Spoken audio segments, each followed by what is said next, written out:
There's not a person in this world that I know that likes to be micromanaged. I don't think that people really necessarily feel valued at all. I think more of them think less about their people and more about their bottom dollar. What about your bosses?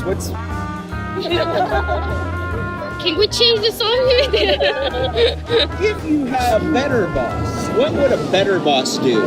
More friendly, more appreciate the employees maybe will be nice. Most managers and bosses that mean they don't show that they care.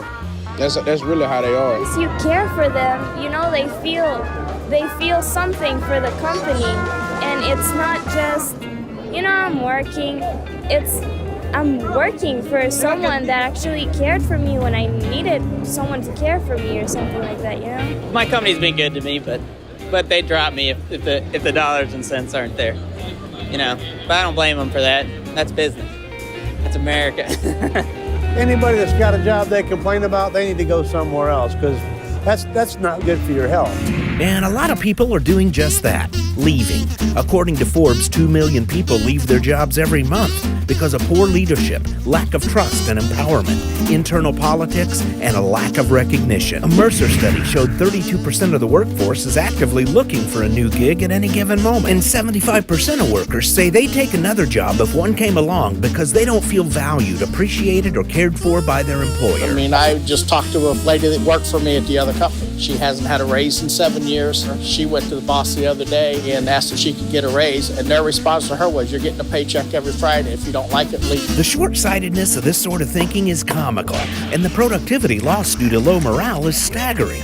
A Gallup study found in the U.S. alone, unhappy, disengaged, unfulfilled workers cost the economy up to $500 billion per year. That's $500 billion of lost productivity. That's a stack of $100 bills that would literally pass the International Space Station. And that's just the financial toll. What about the human loss? What about the fact that just doing the right thing, doing good, could actually make work and the world a better place?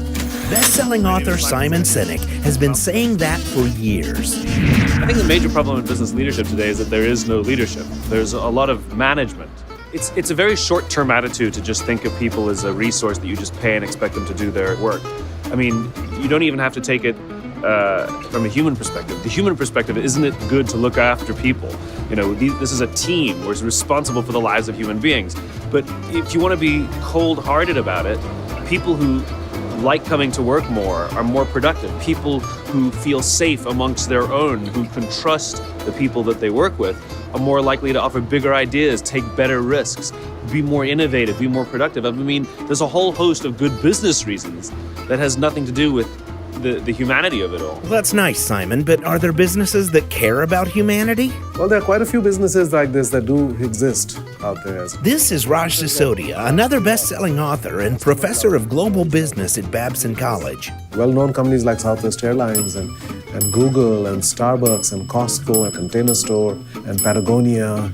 And Barry Wehmiller certainly is very much part of that framework as well. Now, I know what you're thinking. Who is Barry Wehmiller? But it's not a who, it's a what. And chances are you come in contact with something made by a Barry Wehmiller machine every single day. Barry Wehmiller is a manufacturing and consulting company based in St. Louis that builds and designs machines that make things, like the top of nearly every aluminum can in the world, cereal boxes, toilet tissue, corrugated boxes, all kinds of labels, pet food bags. They even hold the patent on those tiny little metal clasps on manila envelopes. And 80% of the world's medicines pass through a BW centrifuge. They build bottle fillers, pasteurizers, conveyors, corrugators, labelers. The list is endless. They're made up of more than 80 companies with over 10,000 employees worldwide.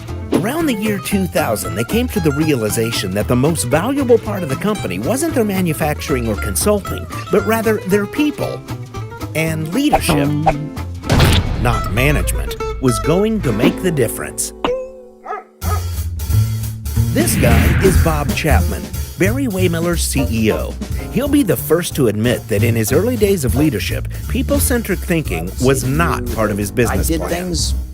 I was a nice guy, I had a positive attitude, but I wouldn't say to you I was sensitive to the impact of my initiatives on people. It was about numbers. I came from accounting and MBA programs, and it's all about building shareholder value, not human value. So my early days were very traditional. We had to If you had to let people go or fire people, you did it. I mean, that's what you do in business. You know, that's business. And then that's the conventional thought that exists in most places today. It's just business. It's not human, it's business. It's about numbers. Our group was going through bankruptcy, and before we knew about the acquisition, it was a very scary time for us.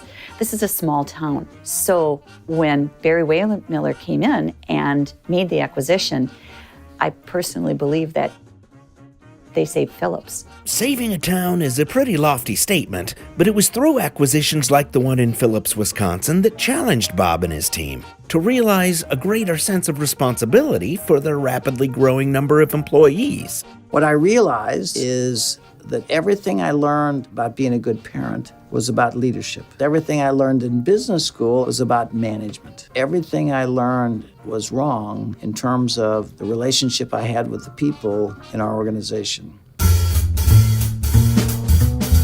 We were so shaped by a series of experiences that really made the company what it is today. From the late 1990s to early 2000s, 3 different experiences began to shape my view of how we could be better stewards of people's lives.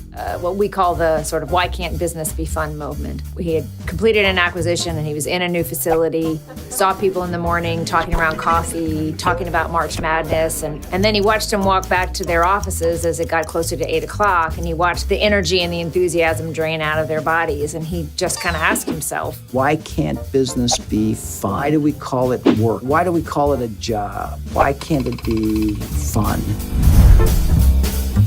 Talks about sitting in church, and the rector of his church, Ed Salmon, who we found so inspirational. He's sitting there feeling in awe of how Ed was able to touch the lives of the people in their congregation. And what he realized was that he said, wait a minute, we have a bigger congregation at Barry Waymiller than he does, and we touch their lives not 1 hour a week, but 40 hours a week or more. So if we use that time we have people in our care to help shape their life and give them a chance to be who they're intended to be. So that was really the beginning of a huge transformational learning experience for us as we started to see the true power of our leadership in business. Cynthia and I were sitting in a wedding. A friend of ours was walking his daughter down the aisle, took the hand of his daughter. He said, her mother and I give our daughter to be wed to this young man. As a father, I knew that that's not really what that father meant to say. What he meant to say is, look at young man. Her mother and I brought this precious young lady into our life. We've given her everything we can possibly give her so she can be who she's intended to be. And we expect for the two of you to be stewards of each other's life so each of you can be who you're intended to be. Do you understand that, young man? That moment, my mind went to our 11,000 people. And I said to myself, all 11,000 of our people are somebody's precious child who we have the care for 40 hours a week. And if we're responsible, we can have a profound impact. And it changed the way I thought of everything, because before that event, I saw the people in our organization as employees and functions. An accountant, a secretary, a receptionist, an engineer, production team member. I didn't see them as somebody's precious child. I saw them as a function for my success. And after that day, I realized they weren't a function. They were somebody's precious child, just like that young lady that walked down the aisle. And our responsibility is to be a good steward of that life while they're in our care. So we had realized the power of writing down what we wanted our company to be in our vision and putting that down on paper. And now we realized that there would be power in writing down how we wanted it to be to work here. Management suppresses people's ability. What we need to do is to allow people to rise to that, and that's what our leadership does. We don't do this to improve profitability. We don't do it to improve productivity. We do it because this is the way you are called to lead. A lady stood up in the back of the room and she said, I don't trust you at all, lady. And I thought about it for a second and I responded to her. I said, I don't blame you. You don't have any reason to trust me. You've been through a lot. Her company had been bought out of bankruptcy. She'd seen a lot of her friends come and go. So I said, we probably need to earn your trust by our actions. There's incredible power in listening as a leader, to go out and really, really be willing to listen to what is on people's minds and what's frustrating them, and to be willing to take action. I think that takes a level of bravery as a leader that few leaders have. A gentleman said to me, I had the opportunity, the privilege to represent the company to go install some machinery in Puerto Rico. I had an expense account. I handled myself, I think, professionally in front of the customer. When I came back, and I was walking in with one of the ladies in the accounting department, we got to a point where she turned left and went into the office. And I went forward and went into the plant, and everything changed. We were no longer equal. If she wanted to call home, she just picked up the phone and called home. If I wanted to call home, I had to get my money to go use a payphone because we weren't given the right to use company phones. We had to use payphones. If she wanted to get a cup of coffee, she went and got a cup of coffee. I had to wait until the bell rang for the coffee break. Why is it when I'm in Puerto Rico, you trust me, and when I'm in the plant, you don't? And I said, that is brilliant. You couldn't have nailed it better. We're gonna change that tomorrow. He wasn't complaining. He was just pointing out as I'd ask him, where you're not living these principles. And he was brilliant in the way he expressed it. And that changed our attitude, how we were gonna live these principles dramatically, because he gave us a chance to start changing, to live these principles more fully. It's pretty challenging, but I think this is where leadership occurs, even though it was razor thin. And think of like our campus in Phillips, Wisconsin, huge amount of the population that they work there. This is going to affect not just individual lives in a house here on this corner and a house over here. This is going to affect a town. I'm shaking thinking about it. It really was a scary moment. That was the first real test of whether Barry Waymiller would do what it said it was going to do. What would a caring family do if one of the family members was under crisis? They would all pitch together so that everybody might take a little pain, so that nobody had to take a lot of pain. There was a lot of our business units that were weathering the storm well, and a lot of the business units that were really struggling, that literally did not have work for our associates each and every day. Bob sent out an email to everybody saying that, we are in the midst of a crisis, orders are down, and this is what we are going to do. What if, instead of letting anybody go, we just gave everybody a month off without pay, and they could take it whenever they wanted to? Going through that phase, a lot of the people that were skeptical at first, now they're in. That sealed the deal. Just GPL is real. It's real. Having won over many of the skeptical hearts and minds, productivity and revenue flourished, even in the midst of the recession. The people-centric culture wasn't perfect, but at its core, people were getting it. Leaders were learning to listen and trust and care. And even some of the hardest of hearts were changing. One of the things that people always will misquote us saying is that it's people above profits, right? And that's just simply not the way it is. It's people and profits in harmony. The biggest way that we touch the lives of our people is by them knowing that they have the security of their job tomorrow. That is an awesome leadership responsibility. Numbers are important here too, but we feel if you focus on people, if you use the ideas of people, if you give people responsible freedom, the numbers will follow. If my value is measured by the size of my paycheck, I'm not going to have a fulfilling life. If my value is measured by the lives of the people I impact, and if I, in small ways, have a chance to contribute to the fulfillment of others, that's something that I'm going to look back on years from now and be proud of. My dream is for my kids to one day work for a company where they will not feel like a number. I want them to experience that same culture that I experienced here at Barry Waymiller. I want them to feel valued. I want them to feel loved. Having children whose parents work in our company also come to work in our business is one of the best compliments you can have, because it reflects the parents coming home and speaking positively about our culture and recommending that their kids actually come here. To me, it allows a thriving legacy to continue. We're far from perfect. I mean, far from perfect. We're not utopia. We aren't perfect. I don't think we want to be perfect. We're absolutely not perfect. We acknowledge it. We're trying to attack the areas that we aren't perfect. This is a journey. There may be somebody that we haven't asked to express their gifts yet. Shame on us. We will get there. We will focus on it. All we ask is that we have the time, and we ask our leaders to go out and keep on providing environments where there's trust, where there's listening, and opportunity to express people's frustrations, and that be okay. I'm happy. That's all, that's all I can say.